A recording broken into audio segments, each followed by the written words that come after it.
Throughout the time that I have produced videos for this channel, I have wondered to myself if Disney's movie IP mandate for its parks will ever end up backfiring on them.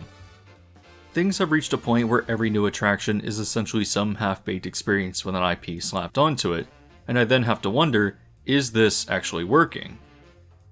Do people see that the Guardians of the Galaxy have a roller coaster at Epcot and think to themselves that this is an exciting idea? I think that when you add a major attraction to an already popular park, people are obviously going to see it as a reason to come back.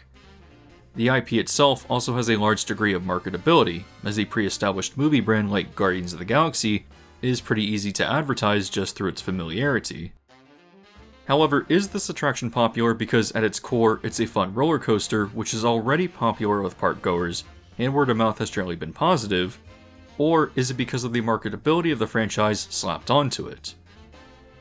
I would posit that it's popular because it's new, and the actual ride track layout is one of Disney's better coasters. Regardless of what theme you attach to it, it would probably do really well. However, it's clear that while the IP strategy seemingly works in the short term, I have wondered if this is something that could sustainably keep people coming back, and the reason I question this is because I think we're in the beginning phases of a shift in consumer behavior. It's no secret that established franchise films have been doing worse and worse at the box office this year, and when I look at brands like Pixar and Marvel, which audiences are becoming less interested in showing up for, I then have to ask if investments like Pixar Pier or Avengers Campus will end up backfiring on Disney as interest continues to wane. These were both creatively cheap additions that have not at all helped to improve the attendance for California Adventure, and while Disney has clearly indicated that they see their franchises as timeless, I completely disagree. Do audiences really care about something so underwhelming like Avengers Campus, when the franchise that elevates it has continued seeing so many narratively unsatisfying projects? I can somewhat understand why people might be intrigued by the changing roster of character interactions based on recent films and shows, but when they're as bad as something like Secret Invasion, will people even continue to care? The point I'm making, and will continue to make throughout this video, is that Disney uses its film and television IPs as a crutch for often underwhelming attraction and land design, and as Disney continues doubling down on sequels and remakes, as theater audiences actually seem to be moving away from them, I think that many of these ludicrously expensive yet cheap-feeling additions to their parks will age extremely poorly. But wait, you might ask, is Universal not doing the same thing? With the exception of VillainCon, I would actually say no. There's a fundamental difference in how Universal incorporates IP into its parks and attractions, and that this is actually a fascinatingly complex topic when you compare and contrast the two. So, in today's video, I'm going to discuss what I think is the changing movie industry, and how Disney is failing to adapt because of its obsession with brand and franchises, afraid to actually try anything new or interesting. As a result of extending this strategy to their parks and treating them like billboards for some nebulous brand known as Disney, rather than, well, actual theme parks, their new additions will end up damaging their park's branding and accelerate how they age in the public eye, resulting in what I believe will have to be the inevitable rethinking of their park strategy. So, let's dive right in.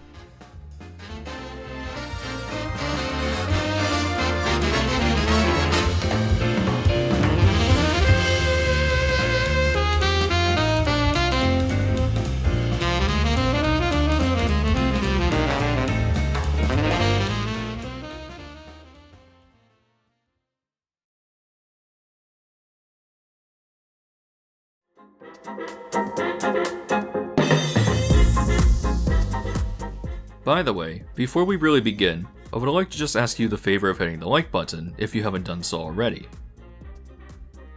If you've been keeping up with the movie industry, then you've probably noticed that it's the middle of a massive shift right now, and that the big franchises that studios have relied on to make money are continuing to see diminishing audience interest and returns.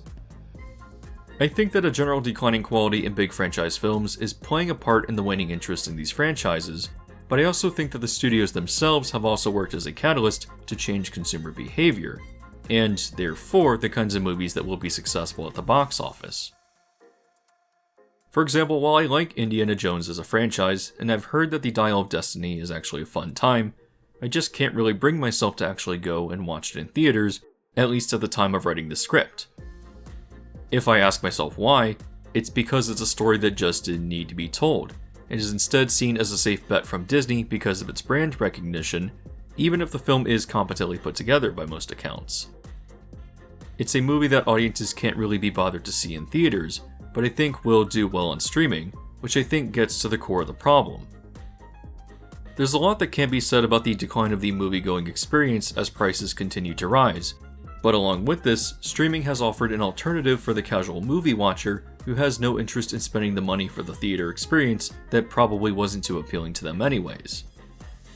When I think of films that have done really well relative to their budgets this year, it's because they all felt like cultural moments that you had to see as soon as possible because their ideas were interesting and new.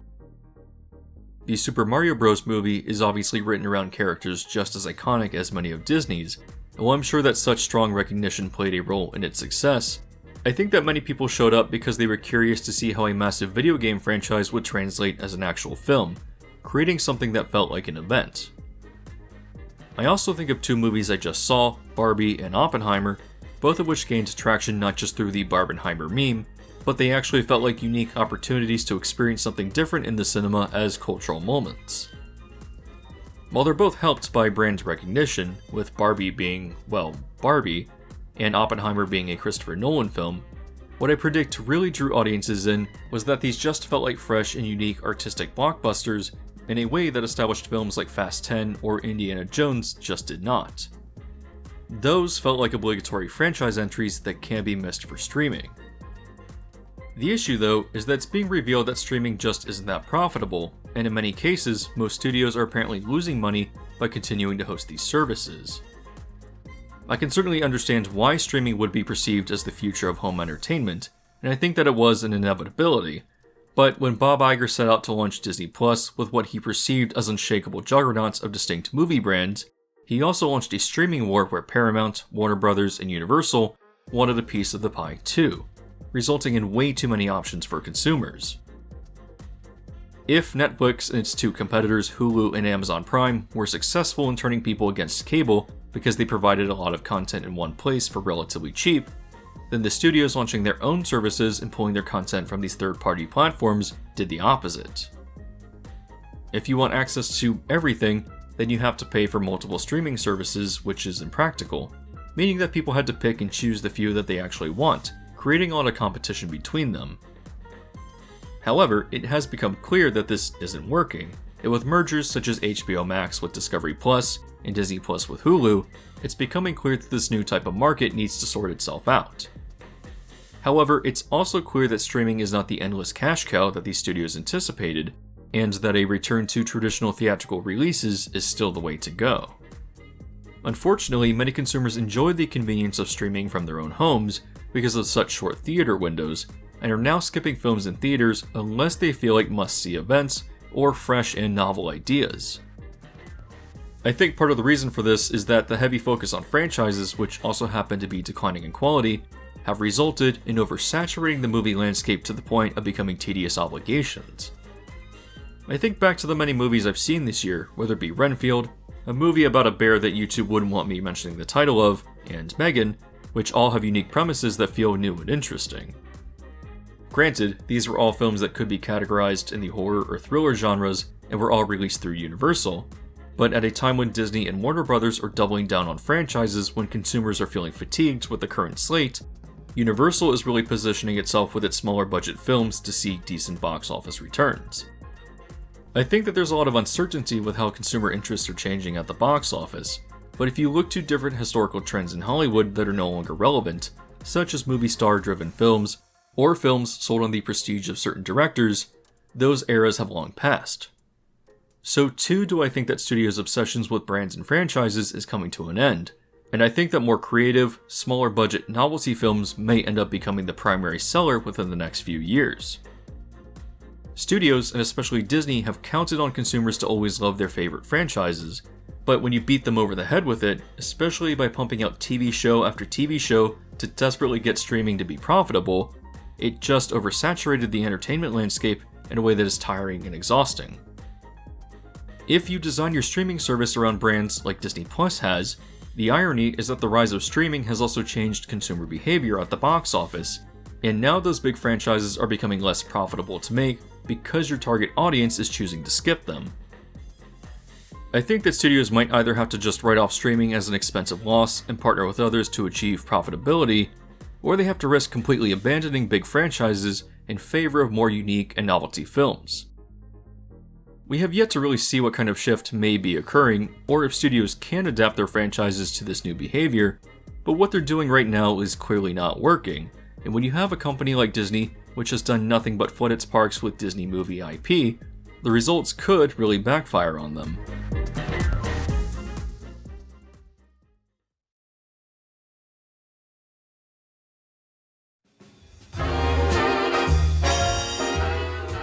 If you're visiting Hollywood studios, one of the busiest areas of the park is going to be Galaxy's Edge.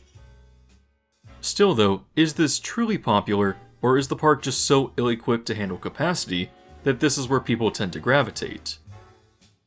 The park otherwise only contains a handful of attractions in Toy Story Land, Star Tours, Runaway Railway, the Tower of Terror, and Rock and Roller Coaster, among what is mostly just a lot of dated and uninteresting shows. For seeing such expensive investment over a 3-year period from 2017 through 2020, the park is still incredibly underbuilt, and its attraction lineup feels underwhelming. I think that put into the context of Disneyland though, Galaxy's Edge does not fare nearly as well. I think it's telling that I continue to hear Disneyland locals refer to this as the quiet area of Disneyland, and when you stack it up against the many awesome attractions located in the park, I think it's no wonder that it's often forgotten. I wouldn't say that it's unpopular, as there's always a fair number of people back there, but I doubt that it's seeing the financial success that Disney has anticipated. So, if that's the case, why? Well, I've said this many times, but I think that Disney's sequel trilogy just does not resonate with most audiences because those films are so narratively unsatisfying. As a consequence, Solo, which was a decent film, did poorly at the box office, and despite being a Star Wars branded show, even something as excellent as Andor did pretty poorly on Disney+. The only reason that I think people are turning out for other shows is because of previously recognizable characters, such as Obi-Wan Kenobi. And while I still really like The Mandalorian, I think that Grogu's marketability has allowed the show to last for much longer than I would have anticipated. The fact is that the Star Wars brand has very much been damaged by Disney, and as it continues to pump out more content, it in turn only continues to dilute that brand, and people forget about the original films that they liked so much in the first place. Was designing Galaxy's Edge to be based around Disney's trilogy before it was even over a smart idea? Absolutely not. And while Rise of the Resistance is a decent ride, I think that it has very much lost the hype narrative of being the best attraction ever designed, as those kinds of people have now moved on to saying the same exact thing about Guardians of the Galaxy and Epcot. They're both fun rides, but they just don't resonate with me and others in the same way that many of Disney's classics like Pirates or The Haunted Mansion still do. While the Star Wars brand has unfortunately been damaged and disinterest continues to rise, I have to wonder then, how does something like Galaxy's Edge age? To me, it's already stale, and now that the newness has worn off, I think that a lot of other people see it as a hollow and unsatisfying experience, unless you're going specifically to ride Rise of the Resistance or buy a lightsaber. It lacks the detail of a land like Pandora, it lacks the fascinating intrigue of something like the Wizarding World. At its core, Galaxy's Edge is a non-distinct land, designed as a brand vessel meant to sell merchandise, and reinforce Disney's iteration of Star Wars, which audiences have now made clear that they're creatively disinterested in. I think that Galaxy's Edge will continue to remain fairly well-traveled for the next few years at least, but what happens when it isn't? Part of the push for IP integration in the Disney parks was that these were timeless stories that would appeal to everyone, and so has that been successful? Do people enjoy the tackiness of Pixar Pier? Is Avengers Campus a popular place? Does shoving characters into Epcot allow Disney to not have to put forward meaningful investment into its future? I would say no, and as audiences lose interest in these brands and franchises, the parks are only going to age, only accelerating the problem that Disney leadership was wildly off base in trying to fix. What exactly do I mean by this? Well, let's take a look at what this has done to Epcot.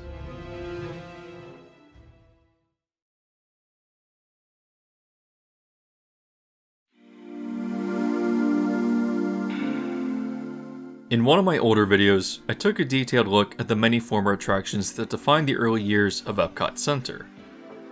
Over time, a narrative has risen around the park, asserting that its attractions that focused on the future were unsustainable, as technology quickly caught up and made the futurism theme of the park irrelevant. But is that actually the case? It's obvious to me that it isn't, and that the people who continue to parrot this message around have long forgotten what this park used to be. In that particular video, I explored these attractions in depth and made it clear that the majority of them were focused on the history of a particular subject, with their futuristic predictions being vague and non-specific enough to not really date themselves. World of Motion was not trying to sell you on the idea of jetpacks and flying cars, but instead concluded with a message about the importance of transportation and how bold new ideas would allow us to travel quicker and farther into the future. What made these rides so great was not the relevance of their technology, but rather their details, atmosphere, and inspiring messages that made you feel like you were part of something bigger and more important than yourself. These were classics that resonated as strongly as attractions like Pirates, The Haunted Mansion, The Great Movie Ride, etc. that would probably be seen as essential classics like Spaceship Earth today if they were still around. So how did the outdated Epcot myth end up becoming so prevalent? Well, while I agree that Epcot probably needed more variety, as most of its attractions were dark rides, and thrills would have been welcome, the major catalyst for change was Michael Eisner, and his desire for more thrilling rides and relevant IP.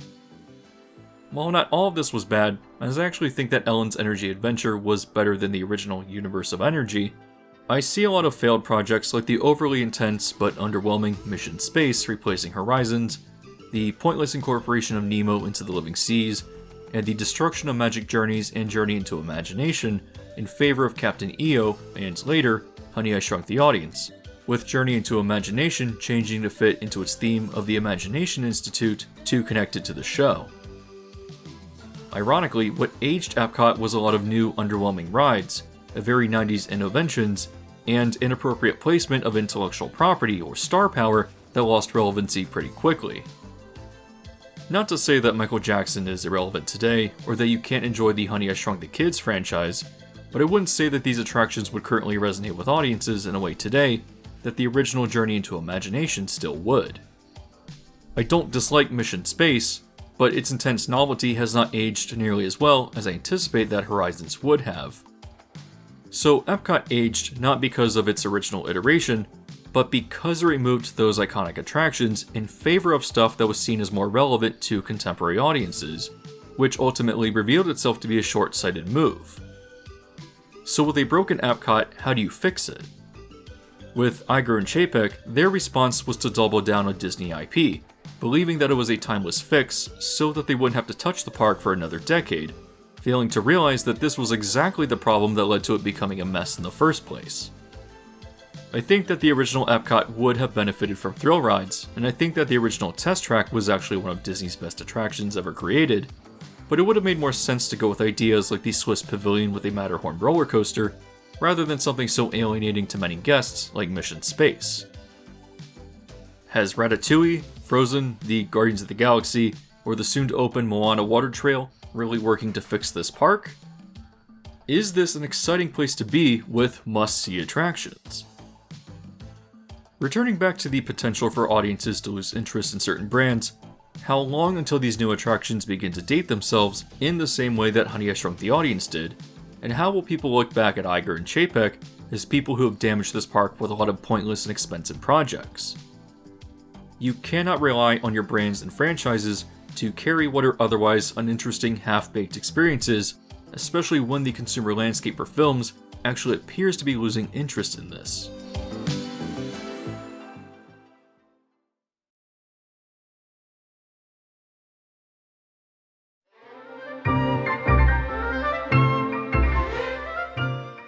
Am I saying that incorporating IP into theme parks is an inherently bad idea?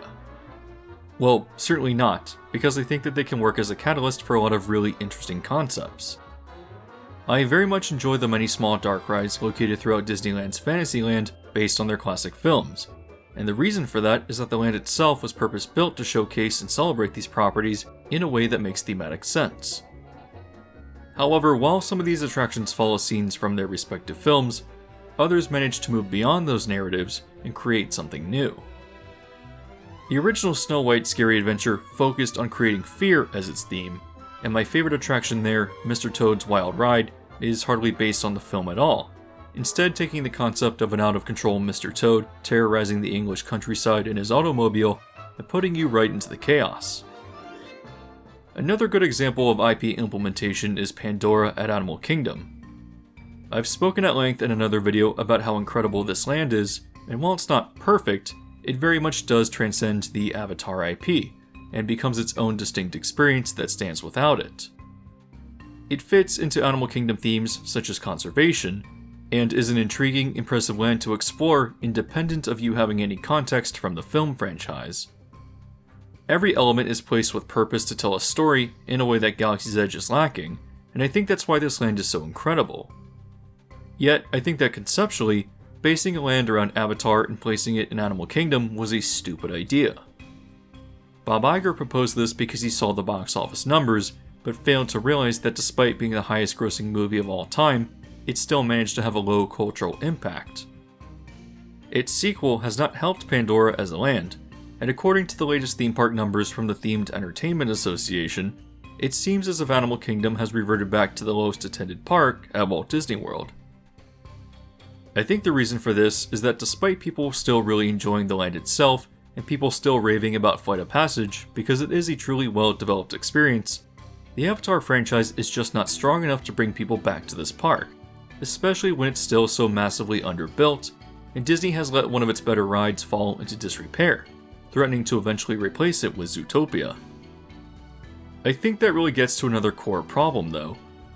Does a Zootopia ride in Moana area really make sense for a park like this? I think that while you'll see a lot of excitement from non-parks people and children, these ideas are generally off-putting to many because conceptually they're inherently nonsensical and rely on you saying, "Hey, that's a thing I'm familiar with," instead of putting meaningful effort into creating interesting rides and themed spaces.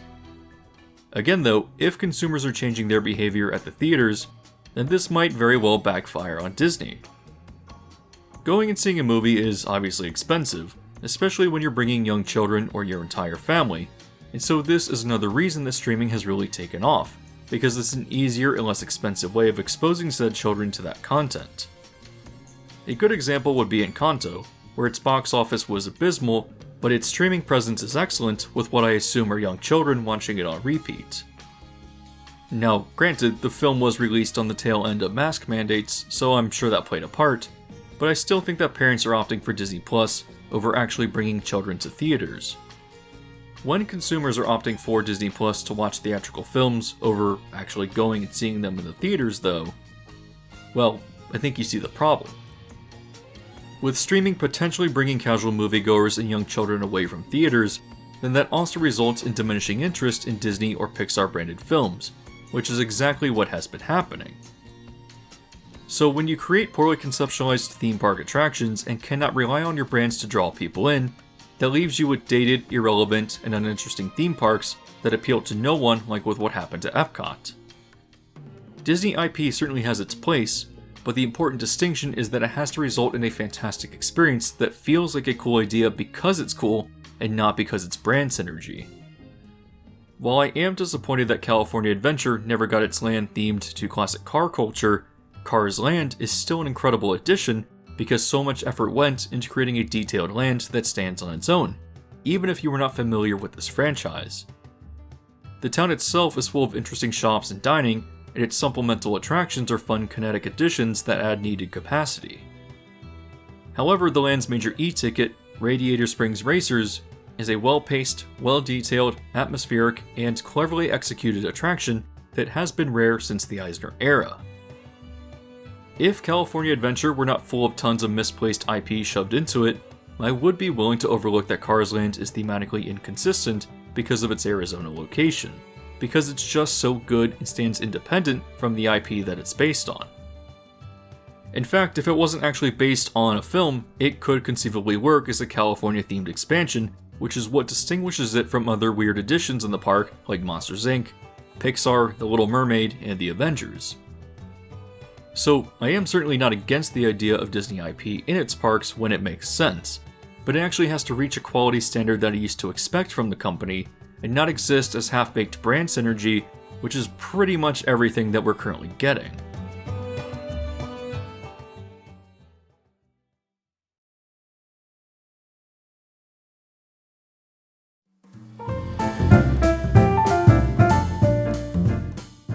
I don't think that there is any illusion of Toy Story Land being anything other than a cheap addition to quickly add capacity and expand the park footprint of Hollywood studios, but this is exactly my problem with it. I like Toy Story Mania, but over time it has devolved into a seat ticket that does not justify its wait times, and Alien Swirling Saucers and Slinky Dog Dash are incredibly subpar additions along with the rest of this quickly slapped together land.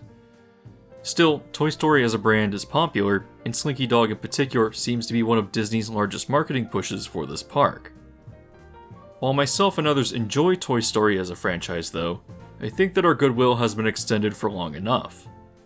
Toy Story 4 was really pushing it, but Bob Iger's plan for a Toy Story 5 is absolutely ridiculous, and I think that there is the very real chance that it too is likely to suffer from franchise fatigue. However, I'm of the opinion that even if early entries are good, oversaturation of any particular franchise has the very real chance of souring you on those original films, and a Toy Story 5 could have the same effect that Disney Star Wars has had on diluting the interest and influence of the George Lucas films.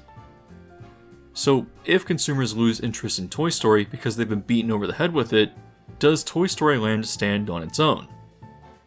Well, no, the attractions are underwhelming and the IP becomes dated, just like the many films and attractions that the park once offered before it was transformed.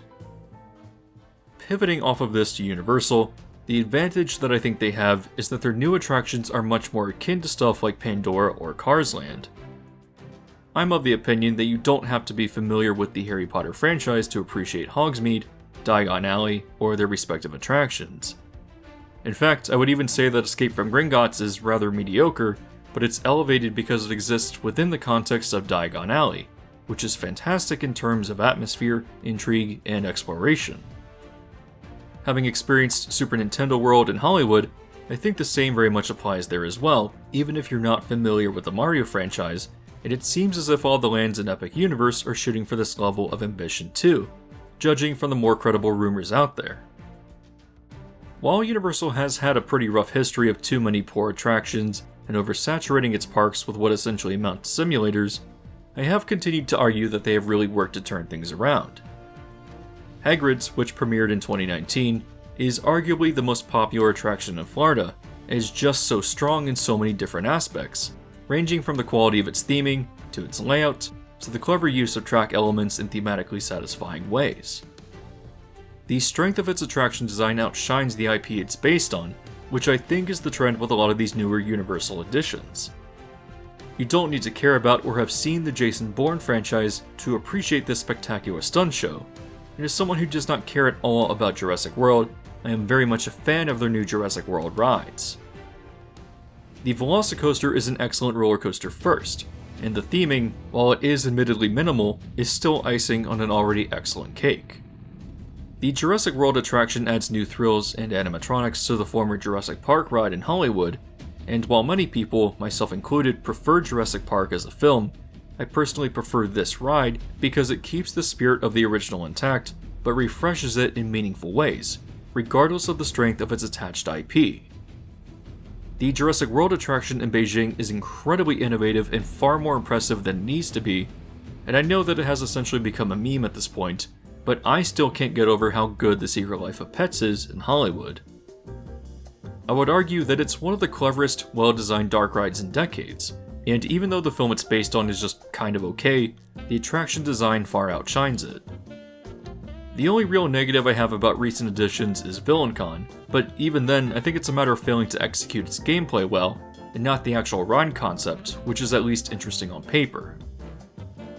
When I think about Epic Universe, I already know that Super Nintendo World will resonate well with people, and when I think of Rumored Lands, even they sound strong independent of the IP that they're based on. One of these rumors is of course centered around Universal Monsters, and my assumption is that a land based around these classic franchises will likely try a new interpretation. resulting in something that feels more original and specifically tailored to a theme park land, not dissimilar to the various Halloween Horror Nights houses that have taken a lot of creative liberty with this franchise. Another strong rumor is that the Wizarding World will likely come to this park, loosely based on the streets of Paris from the Fantastic Beasts films.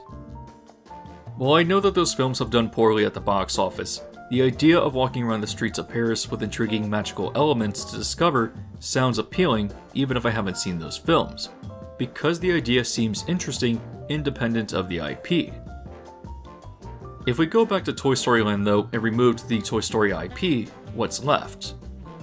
Nothing really other than unshaded walkways and an underwhelming attraction lineup. If you removed familiarity with the Frozen franchise from Frozen Ever After, is this a ride that's still well designed and interesting to experience? I would say probably not. If you removed the Guardians of the Galaxy from Cosmic Rewind, I feel that very little would change because it's actually a pretty solid version of a Space Mountain, which I think attests to how pointless the incorporation of the IP is there. The fundamental difference between recent Universal attractions and Disney is that Universal attractions are interesting regardless of the strength or implementation of their IP, whereas Disney builds mostly weak attractions that rely on IP as a crutch due to a lack of interesting design. If audiences lose interest in franchise films, or if Disney damages their brands, no matter how good the originals were, well, whose attractions are more interesting?